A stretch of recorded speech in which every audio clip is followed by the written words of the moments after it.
Cool. So the first thing we have to chat about is aspect ratio. And I think aspect ratio is one of those terms that I think people often get confused and get a bit muddled in terms of what does it mean. I mean, I know I've written emails to clients and said the aspect ratio is too small, but that's actually not the right terminology. As it suggests, it really refers to what ratio your content is displaying. So, I mean, the common one that we all know, if I pull up my notes, is 16:9, which is the kind of standard, TV screen, like widescreen TV. That's how we know it. But that wasn't always the case. So what it used to be is 4:3, which was this old thing. I couldn't find a TV any less old looking. But I mean, we all had some version of it in terms of aspect ratio. So a bit more square, but not actually square, just off square. So also when we refer to aspect ratio, it's always width by height. And that's important when we start talking about smartphones. So this was the old, so really aspect ratio has always been dictated by really the advent of televisions. And aspect ratios have always been so closely linked to it. So originally it was 4:3. And I really like this image because it's got that classic ETV on Sunday night movies where if like a new movie came out, sometimes the movie would have this kind of weird kind of strip and you'd be like, oh, fancy. And that's because eventually, not all of us were this lucky, TV screens started to take shape of movie theaters. So with the advent of the kind of flat screen and more visual content, everyone then moved to 16:9, which is what we all kind of know now. And it's really the aspect ratio for pretty much every single device in the world, that kind of sizing. To make that even clearer, if you look at this kind of graph, it gives you an idea of how aspect ratio has changed over the years. So as I said here, 4:3, SDTV, so standard definition, that's something you've heard quite a lot. That's the kind of old blocky kind of TV. You have 16:10, which is a bit more uncommon, but you do get it. I mean, you'll see sometimes on your smartphone, you'll even sometimes have like those black strips on the side of your clips if your phone is a bit bigger. But mostly, as he says here, HDTV, widescreen, smartphones, all 16:9. And why I said that kind of width by height is really important is with smartphones, you now get 9:16, which is what Instagram stories, Facebook stories, that all falls into that aspect ratio. So that's why it's super important to just kind of keep that in mind. In terms of actual sizes, I mean, so aspect ratio refers to the size. And sorry, just quickly, you also get, I think you'll often, I'm trying to think of a movie that I saw recently. When I was living in Amsterdam, they had at the Eye Museum, which is like their big film museum, they had this big kind of selling point, which is that they had a CinemaScope screen, which is this much wider kind of lens, much wider kind of aspect ratio. IMAX is also like a local kind of version of that. They try and promote the fact that they've got these extra kind of wide films, but really more than often than not, it's up to the person that's creating the content whether they want to shoot it in such a wide lens. It tends to be a lot more expensive, and it also kind of loses its impact when it's kind of put on a TV screen. You've got all those kind of black blocks. But it does, that does exist and it does happen. I'm trying to think of a movie that I saw recently. Quentin Tarantino does it a lot. He shoots in a lot of wide angle lenses, but yeah, depending on the cinema, sometimes it doesn't see it like that. So that's aspect ratio.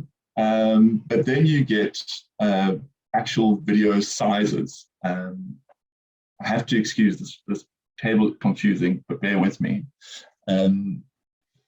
So the most common kind of video format that you get nowadays is keeping in mind the size of your screen. If I scroll down to HD, this is the most popular and common sizes. So these sizes, what's really nifty is that this is in pixels. So as opposed to like when we were speaking about photographs when I was speaking about photos in my last Skillshare, video is a lot less complicated, at least digital video, because it refers to pixels as opposed to inches or centimeters or anything like that. It does refer to pixels. So as you can see here, you've got 1280 by 720. That used to be the kind of standard HD format. And that's why you hear things like 720p. When they talk about 720p, it refers specifically to the height of the video. So 720 is obviously and the P refers to pixels. So that's something I never knew. But quite quickly, because of the advent of how, yes, how better devices became, how much bigger our kind of laptop screens became, how bigger TVs came. Eventually, you got the kind of reference of full HD, which is 1080p, which is 1920 by 1080. A really nifty tool for trying to remember this and remembering 16:9 aspect ratio is just add the two together. 720p, it makes 2000.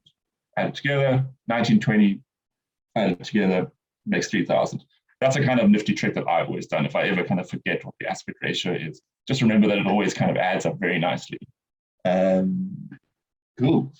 And then just quickly, you do then get full HD broadcast, which, is much bigger.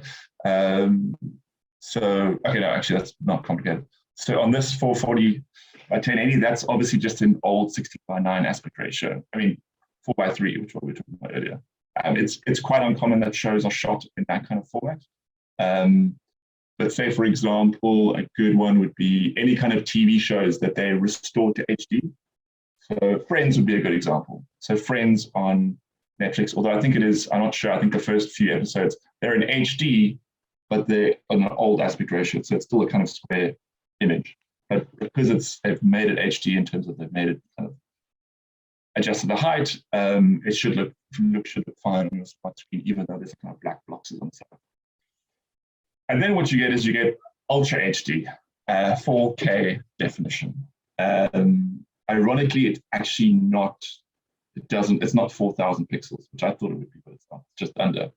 But again, very niftily, if you add the two together, it adds up to 6,000. 4K TVs are, I don't know if anyone has one. They're very, it's very nifty, it's very cool, but it's overkill. Like it's pretty rare that you get something that size. To make things a bit complicated, as this was kind of talking in our picture, when I was talking about my picture skills share, you do get kind of, you get pixels per dot. So because a TV is 4K doesn't necessarily mean that it's massive. It can be a smaller TV, but it's got more pixels within the frame. Why I'm referring to that is because I just wanted to refer to this column, which is field frame, or field rate. So that's frames per second. You see all of them are 25 frames per second. For anyone that did kind of film or even did a little bit of video kind of editing or creation, 25 frames per second is just the threshold whereby we can't see, we can't pick up, term for it. We can't pick up, that it's actually pictures put together. That's why when they say if a pigeon, for example, goes to the cinema, they'll just see kind of pictures because they see a much higher frame rate. It's a bit of a boring, but it's just a kind of tidbit that I often share. So 25 frames per second is the kind of threshold whereby we can't pick up that it's actually just a collection of images. And often this doesn't shift because it's not necessary. Just to put this into scale in terms of what 4K is and how much bigger it is compared to a 1080 screen, this is a really good illustration of how kind of 4K changes the game in terms of how much bigger it is. So here you've got your old kind of 4:3 video format. That's like what we used to have back in the day with our traditional television. DVD, which was already pushing the envelope. Then you've got 720p, 1080p, 2K, which is a short-lived idea. But then you get 4K, which is, it's massive. It's, as you can see, kind of four times the kind of size of kind of regular HD. If you have it, fantastic. Good on you. You've done well. 4K TVs aren't cheap, but they are becoming cheaper. And with all these things, the kind of caveat is that the content has to catch up. So even though they've got 4K as an offering now, you've got all this existing content that you'll often hear things like it needs to be restored or they need to shoot it and edit it into HD. It will take some time for content to kind of catch up. A really good industry and example to kind of mention, which I think Melissa, and if Anya will also know, Nicole would have known, sorry, not Anya, Jesse, is gaming industry. So in the gaming industry, that 4K kind of, that's been a big selling point for like the new PlayStation, the Xbox. It's great, the technology is fantastic, but you need all the other kind of bits and bobs to catch up. So yeah, I think it'll take a while before it's really kind of widely accessible and widely used. But yeah, just to give you an idea of what that means. Is it kind of like 1,000 thread count sheets? Like you can't feel the difference between 200 and 1,000? I remember when HD came out, and I don't know if I remember like when we went to a movie night in school and someone's parents had bought an HD TV, and I remember we watched like an HD movie. And it just looked different. It looked weird. It looked like things flowed a lot better. But overall, it's a pretty wish-washy, like I can't really describe it. Where you can really pick up on 4K and the difference is that you could have a massive television. Originally, you were kind of constrained your television size by the format that your video was in. So, as much as you might love Cool Runnings, it's just not going to look great on your flat screen TV because when they shot the movie, they didn't, do it in that format. Yes, Jesse, question. We got a hand raised. Just had to point it out to Rowan as well. I had no idea 2K was so much smaller than 4K. That's crazy. Yeah, it's so interesting to see. Because the 1080 refers to the 4,000. So the weird thing about 4,000, the 4K is that it refers to the width. So the 4K is the width, whereas 1080p refers to the height. So 2K is actually referring to the width, which is not much bigger than 1080p because 1080p is 1920 by 1080. But to your question, I think it is discernible, but it's really if you're looking for it. I've just noted, for example, even with my PlayStation, like when I bought my PlayStation, I was like, oh, I'm stoked. But then like my TV wasn't great. So, there's so many caveats. Maybe so you need like a massive TV to see the quality of a 4K file.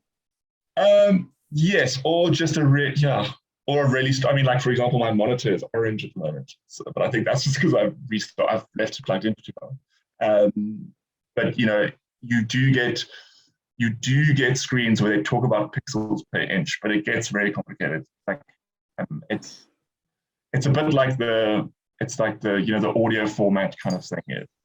Some people could pick up on it, and for some people, it will make no difference. So it's really a personal preference thing. I hope that answers the question.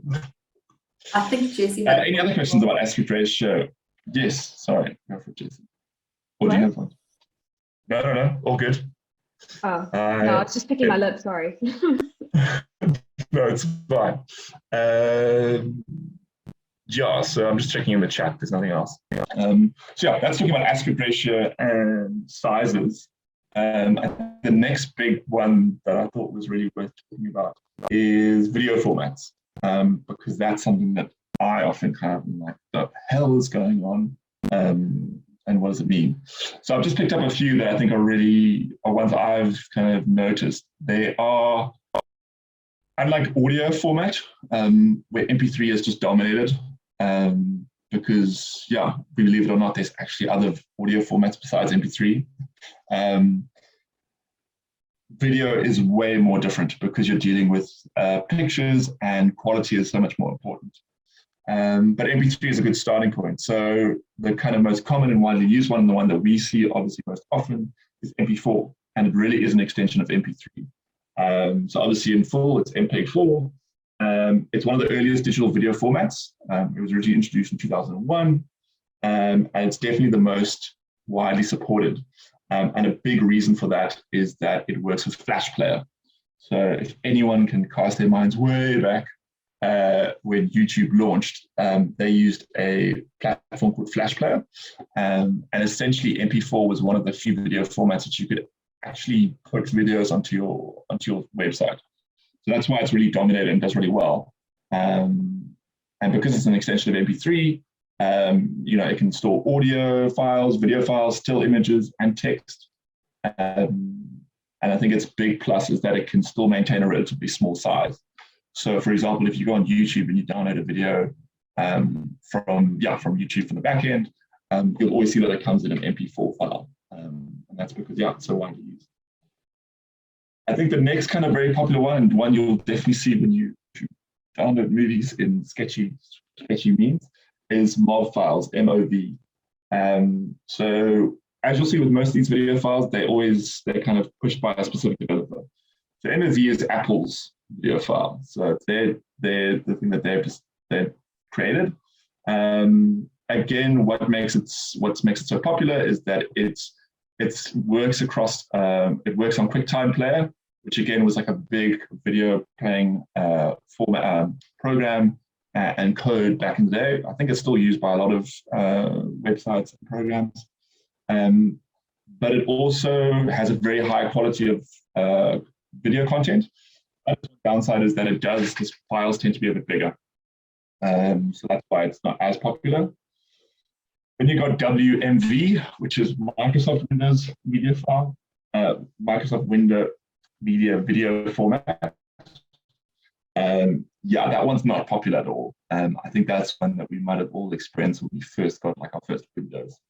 But not very popular because it doesn't work well across players.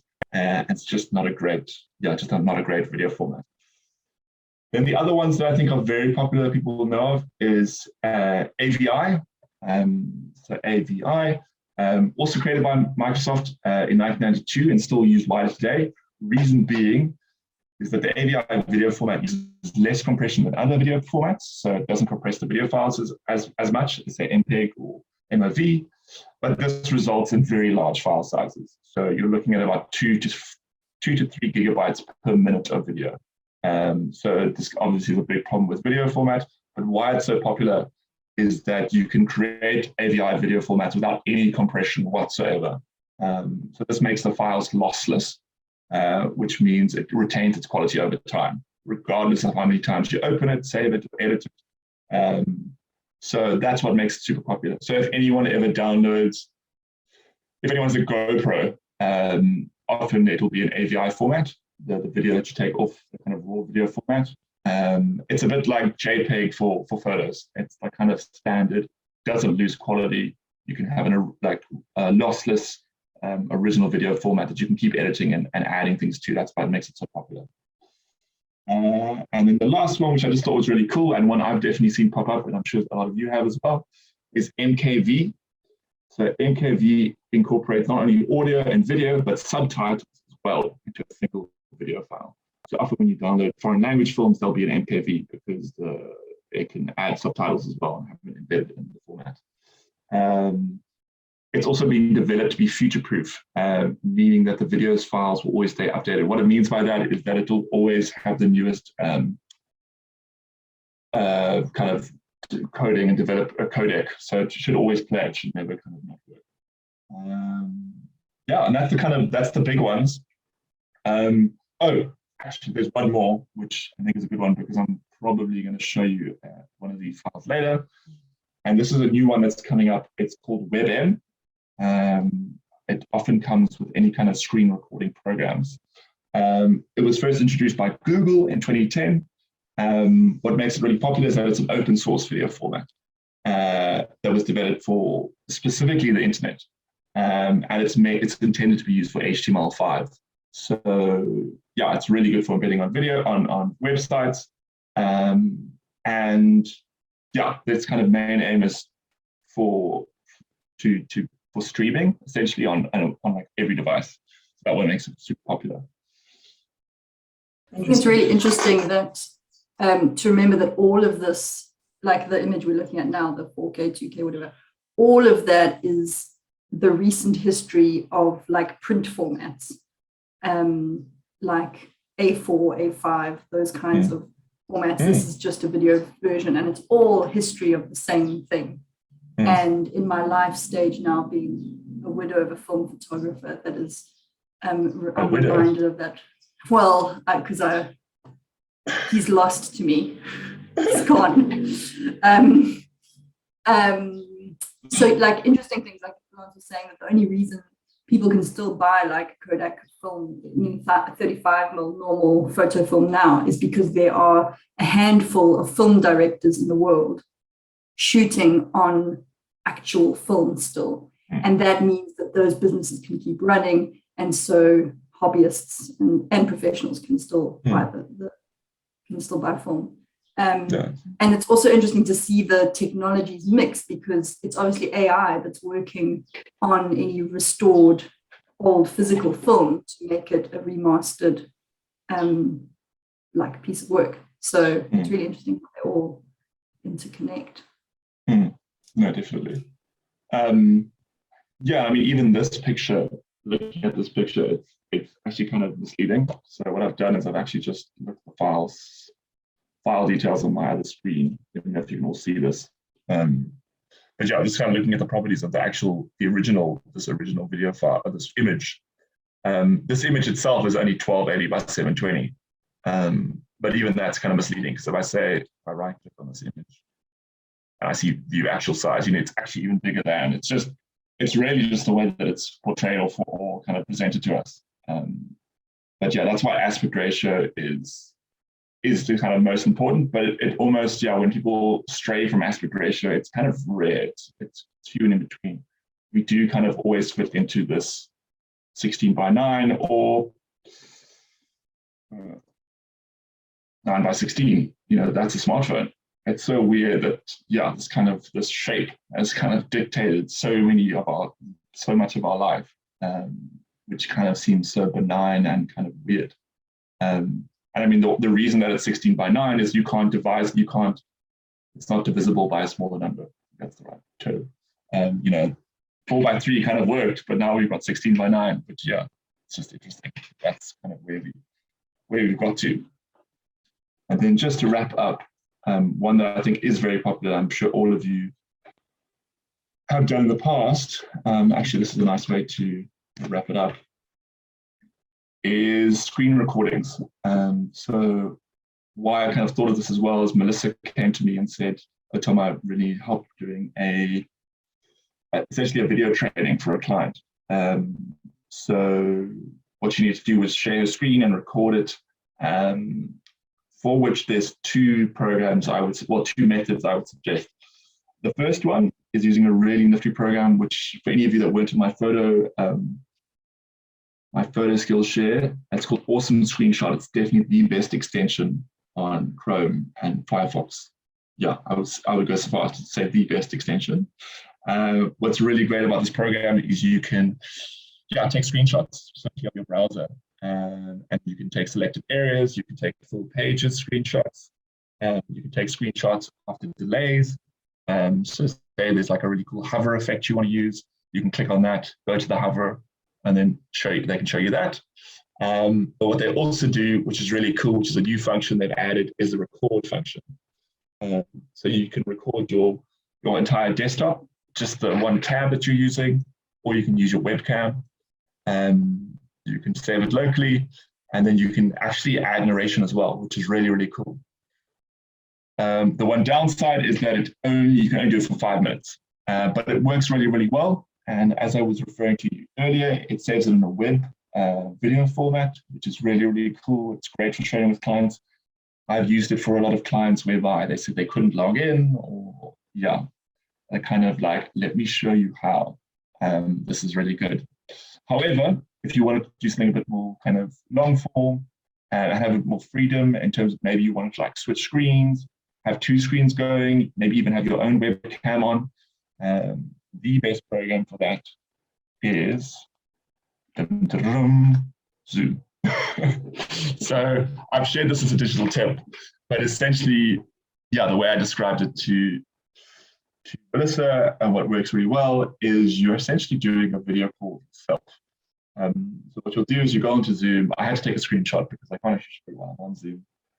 You go into the call, you start, if you want to share your screen, you can share your screen, even select that you want to optimize. If you want to share audio from your computer, you can say to share sound. You can also optimize it for sharing video clips. You can share your whole screen. You can share even a whiteboard if you wanted to. So that's really nice. It's got a lot of kind of cool functionalities.